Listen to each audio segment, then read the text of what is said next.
Hello বন্ধুরা, আজকে একটা নতুন রান্না নিয়ে এসেছি। সেটা হচ্ছে চিংড়ি মাছ।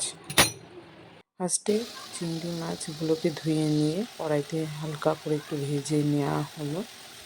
ভেজে নেওয়ার পরে চিংড়ি মাছগুলোকে হালকা ভেজে নামিয়ে নিলাম।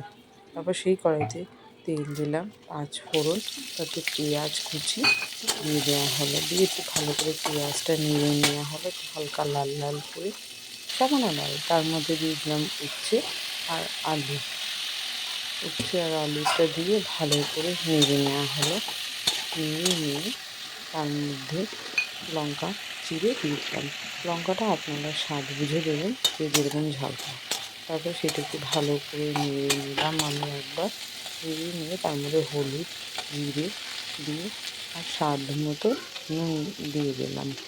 নুন দিয়ে তার মধ্যে একটু জলের ছিটা আমি দিয়ে দেবো। জলের ছিটা দিয়ে ভালো করে সব মশলাগুলোকে ভালো করে সবজির সঙ্গে মিশিয়ে নেওয়া হলো। মিশিয়ে নিয়ে তারপরে আমি ভালো করে নেড়ে নেব।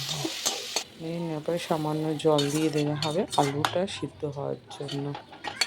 সবজিগুলো সিদ্ধ হয়ে গেলে একটু ফুটে উঠলে তার মধ্যে দিয়ে দিল চিংড়ি মাছ। চিংড়ি মাছ দিয়ে ভালো করে নেড়ে নিলাম। নেড়ে নিয়ে তারপরে ভালো সবজি সিদ্ধ হওয়ার জন্য ঢাকা দিয়ে দিলাম। কিছুক্ষণ দিয়ে ঢাকা তুলে দেওয়া হলো 5 মিনিট পরে, যে আলু সিদ্ধ হয়েছে নাকি। দেখলাম যে আলুটা ভালো মতন সিদ্ধ হয়ে গেছে। তারপরে সিদ্ধ হয়ে গেলে নামিয়ে নেওয়া হলো। আলু